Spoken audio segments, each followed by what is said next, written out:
Mr. Noah Brockett. Welcome to the show. So I met you a few times, Mhm. Noah, I think maybe twice at Gotham. Yeah. The shows that they do with the downstairs room, always a lot of fun. Yeah. Definitely recommend ACI, to anybody wanting to do, stand-up, in the New York area. Is that the first workshop you ever took or Technically, no. So, well, actually, I just thought about this just for the audience's sake. Well, as you can see, I can't. I'm blind. Like a year or so after high school, I went to a place called LCB, or the Louisiana Center for the Blind, and Oh, it was like it's a training center. You learned how to like use tech and to walk from place to place and use your cane and read braille and how to think about it. But you live there in an apartment. You all this free time. I learned about this open mic happening. And I just really got an itch to go out there and like just, like, chase my dreams and do all that kind of thing. I tried working up the courage to do an open mic and I kept on pushing it back on the calendar. And then one day I was going to do it and I showed up to the place and they were like, "Oh, we canceled that last week."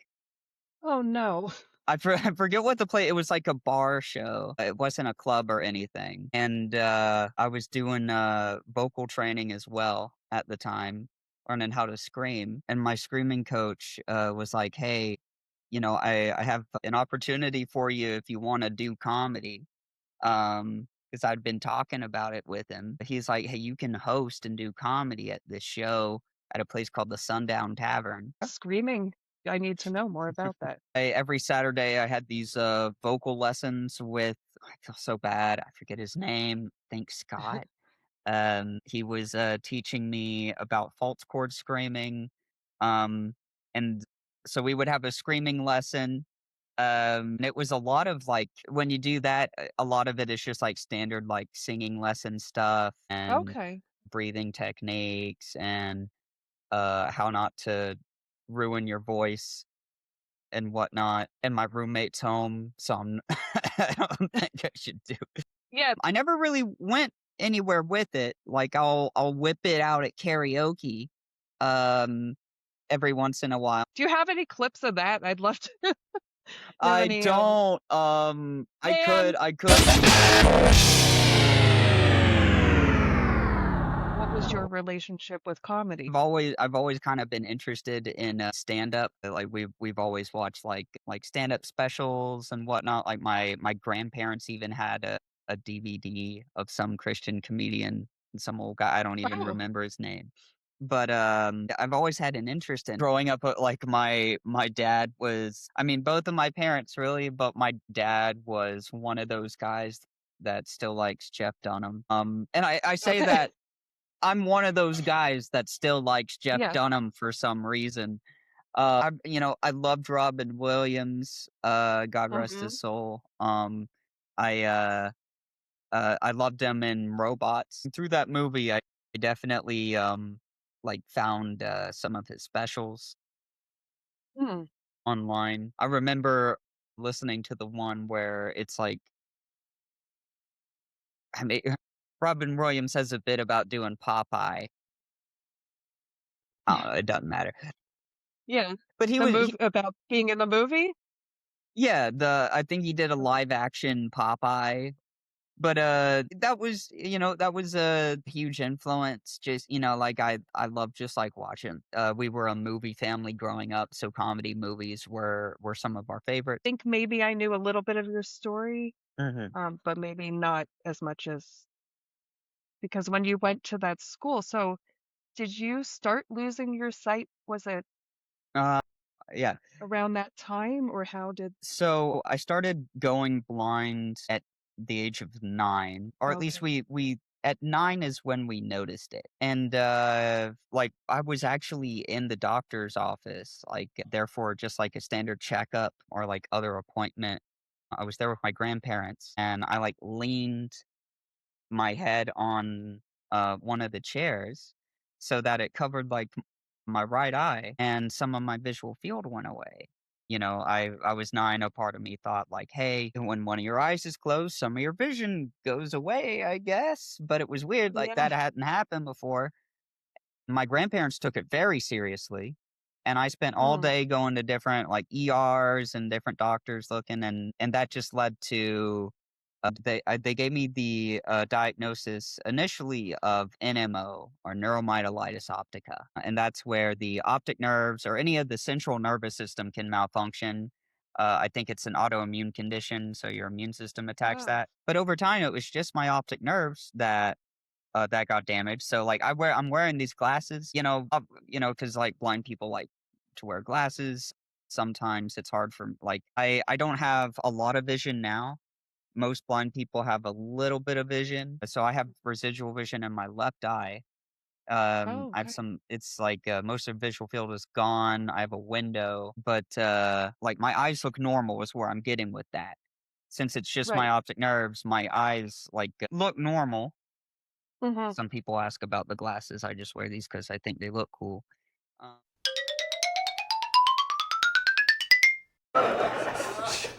I do get around really well, though. I use this. This is my cane. Problem is, not everybody knows what this is immediately just by looking at it. Like one day I was leaving Walmart, and the guy at the front door was like, "Hey, did you pay for that?" Yo, stop walking away. Did you pay for that? I turned around like, who, me? And he's like, yeah, yeah. Oh, I'm so sorry, sir. I made a mistake. You're blind. Please go right ahead. And I was like, yes. Just got another pair of free sunglasses. That's good. I had the diagnosis of NMO, myelitis optica, while until I think I was 11 or 12, and I went to the Mayo Clinic, and I got a different diagnosis of chronic recurrent inflammatory optic neuropathy. And that's Oh. the diagnosis that I still have, although now they're thinking there could be a genetic component. They have no Oh. idea. I have a lot of, or like the Brockett family has a lot of autoimmune conditions, like my sister has, like rheumatoid arthritis. So yeah, everything sucks now, and we're all gonna no, um, Alright, well, the no, interview's over. I'll say no, that. it was rough. Like I did get a few, like I have a joke about it, but it is true. I got a make a wish. I got to meet Stan Lee. Oh, wow. It was That is a great Make-A-Wish. oh yeah, and it was yeah. So it was rough. It was really like I lost a lot of vision. Like, up until, like, the beginning of 2014, 2015, it was the first week of 2015 that I had my biggest attack, and it took, like, Oh. most of my right eye and, or my entire right eye and most of my left eye, or, like, the parts that I hadn't already gone. Um, and now what's left is, like, if people that are listening have optic nerve damage, like, like, the graininess, uh like, the sparkliness, the distortion of it, it's Hmm. really, really weird. Um, but I got a lot of help in high school, and after high school, like I said earlier, I went to LCB, and that was life-changing. That was awesome. I'm still very, very good friends with most everybody there. I say except for exactly Did you 2 people. Yeah, Know and your what are their names? Let's get some dirt up here. Yep. then, like, I went to Tokyo, and spent 6 months there. Um, or it was like 6 to 8 months. It was a while, and um, Wow. I got like really involved with that comedy community. I ended up performing, I think upwards of like 78 times. So Oh my gosh. it kept track. I got really like into it. I created like docs and tested like different jokes and stuff. I got super duper into it. Everybody else was going to maid bars and different like theme parks and robot shows and all these kind of things. Yeah, Like yeah. I'm in Japan, so I'm gonna do English stand up comedy. No, it was great. The Tokyo Comedy Bar, I'm here in Charleston, my home club is Wits End, but the Tokyo Comedy Bar is still my favorite comedy club. I guess just, like, maybe out of nostalgia or out of I just, associate so many good memories and feelings with it. Yeah. I just also admire how professionally it was run and how good the shows are there. It's a bunch of like expats and Europeans and Americans that run it and own it. Right, and how was that the translation of that? Like, Not what well, I was mean, everything I did was in English. Most of the like well, yeah, I think well, I shouldn't have assumed, but yeah, I guess I pictured you doing that in English, but didn't ask you if you speak Japanese, which speak a little bit. I was studying Japanese when I was there, oh, okay. and I got to like where I could have little conversations with people. I don't want to when white people just start going like I can speak Japanese. Dozo yoroshiku. It's a small sized club.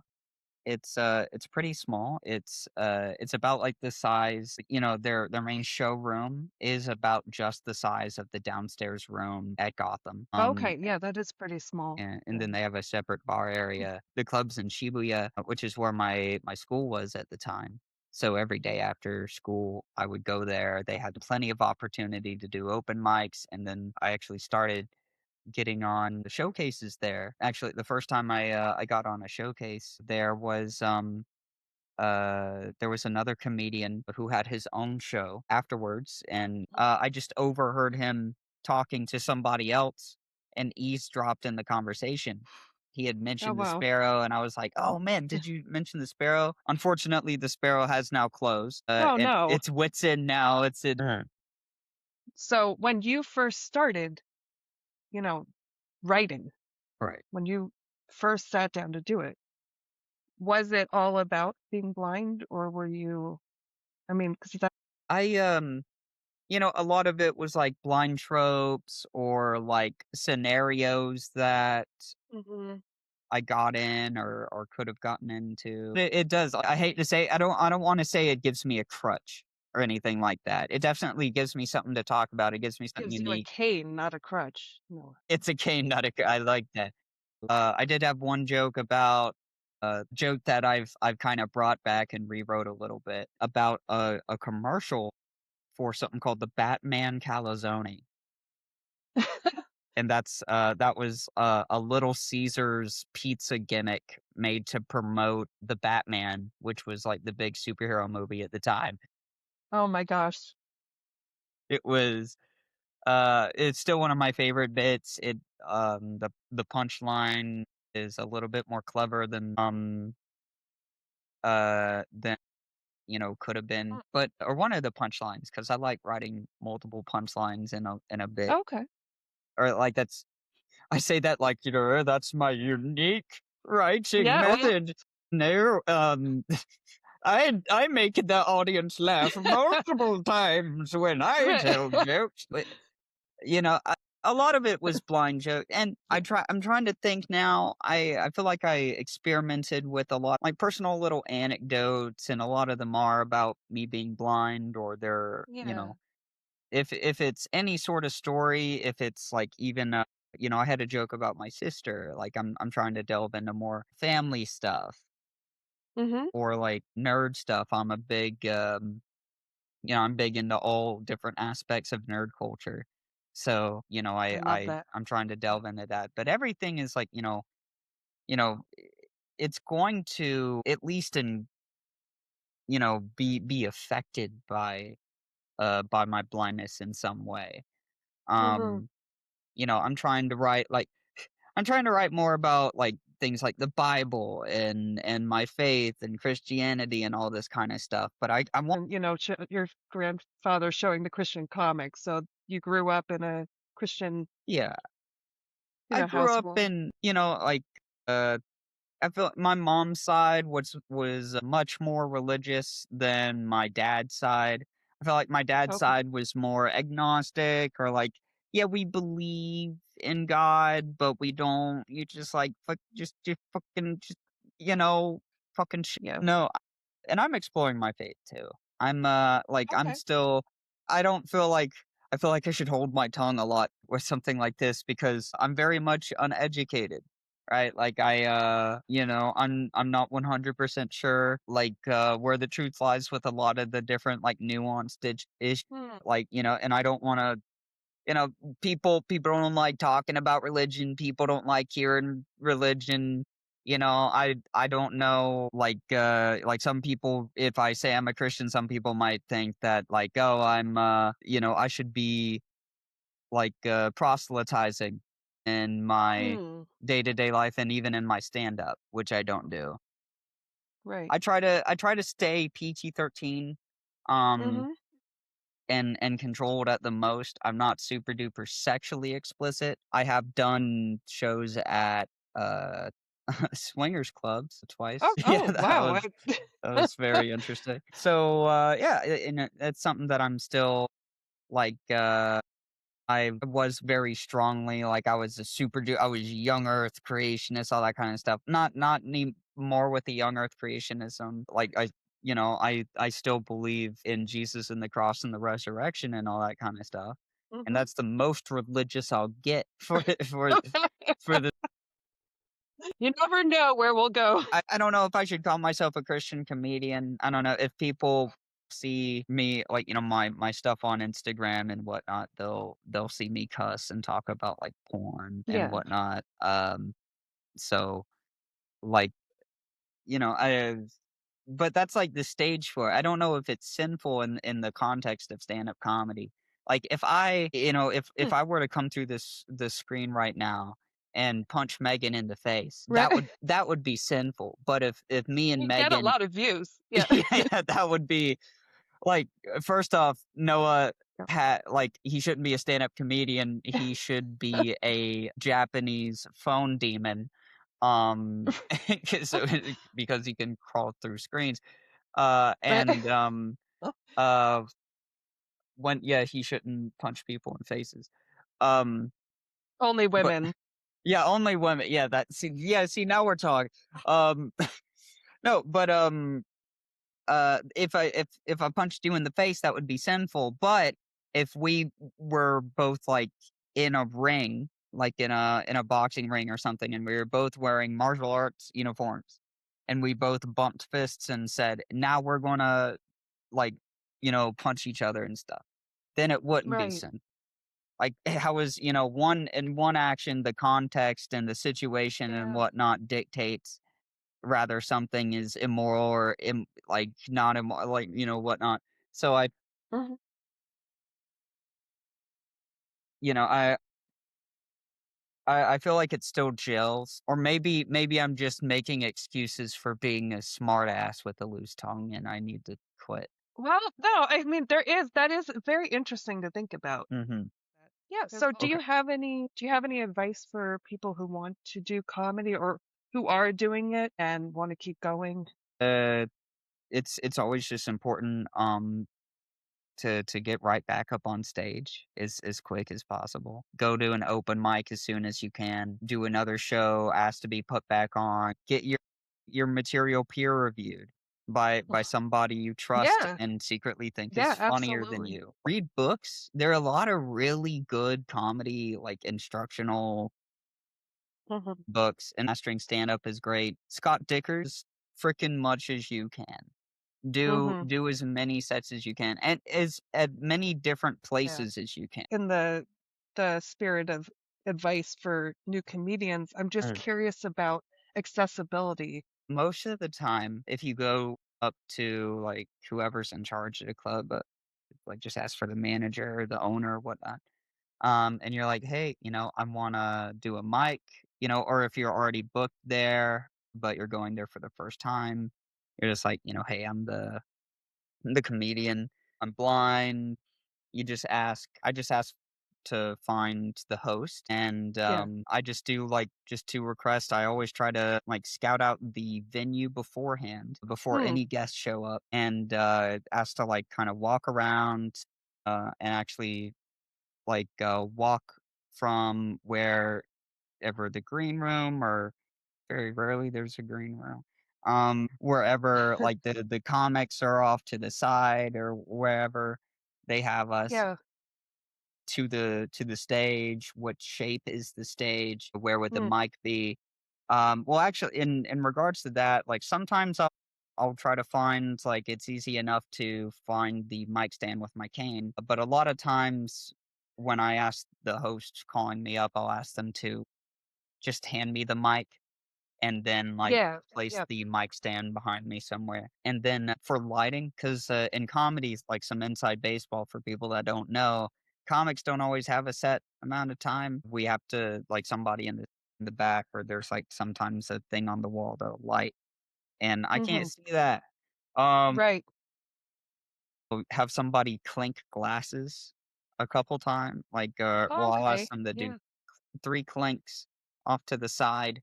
But and there are that probably have like other techniques and things that I haven't even thought about. Yeah. Well, there are definitely others. There's Timo Lucani.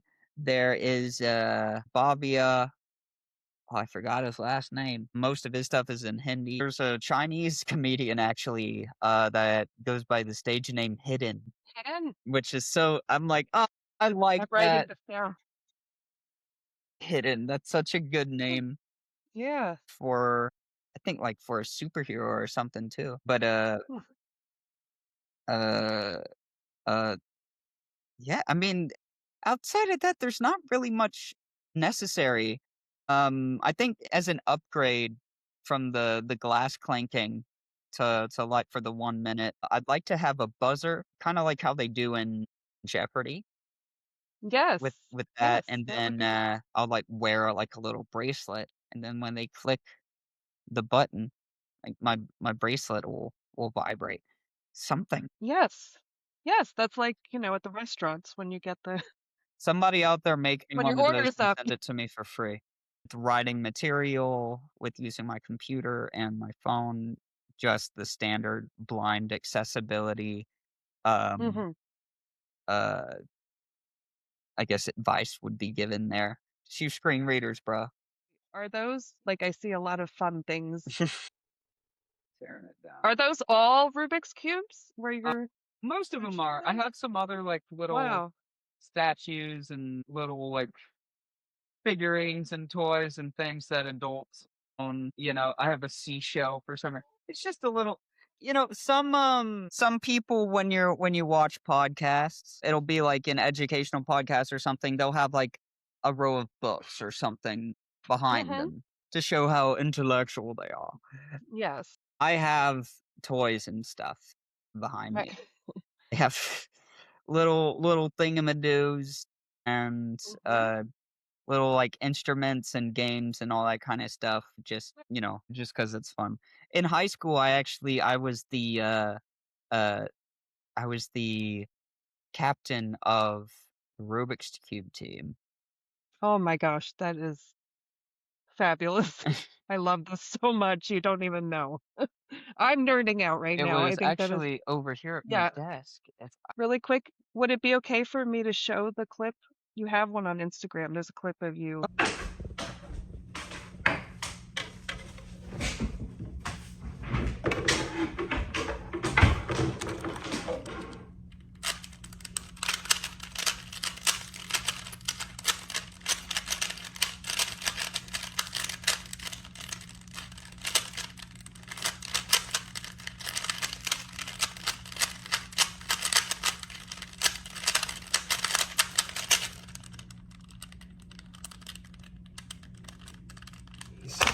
I'm gonna put that.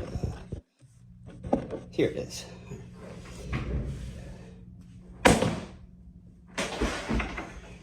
I also have, I don't know if you can see it. Put it down a little bit, like towards your mouth. Here, I'll do this. There Have you it go. right in front That's of my mic. perfect. Yep. So this is, I don't know if you can see, but it's all tactile. This is different from the one in the Instagram reel. Um, Okay. because so this one's custom made by a guy named Matthew, who lives in Columbia, South Carolina, and um he uses a different cube brand that's like some Chinese company that makes speed cubes that you can do really fast. And but they're all tactile, so you can feel them, and Yeah. I It's wish I'm gonna try to touch it now through the screen here. no, you're the one trying Oh, I to like that. I like that. Yeah. reach through the screen. And now I'm gonna punch you. No, Oh my to gosh. get you back. You have to. Um, I don't have any Rubik's Cube material. Well, I have one joke that I can only do when I'm in Japan. Where I go, here, I can probably do it here. You have to have the white side facing down. Um, Japan. Oh, yes. Alright. Okay. So Noah, I know you've mentioned Instagram. Where else can we find you? Um, right now, just Instagram and Facebook and TikTok. I do not Okay. have a YouTube yet. Oh, that Emphasis on the yet. yet. That is a New Year's resolution. Noah will be on YouTube. Um, Working on eventual like that. The dream is albums. But no Nice. no albums currently. And then I'm also working on a podcast as well. Oh, Um, nice. yeah, we have about 15 episodes pre-recorded now of the Wow. Secret Tunnel podcast. So be watching soon. We'll actually be releasing episodes this summer. Yeah. Well, I certainly am looking forward to more and more of your material. You're a great comedian, and I've been lucky to be in the same room with you on the same stage. And thank you so much for having me on.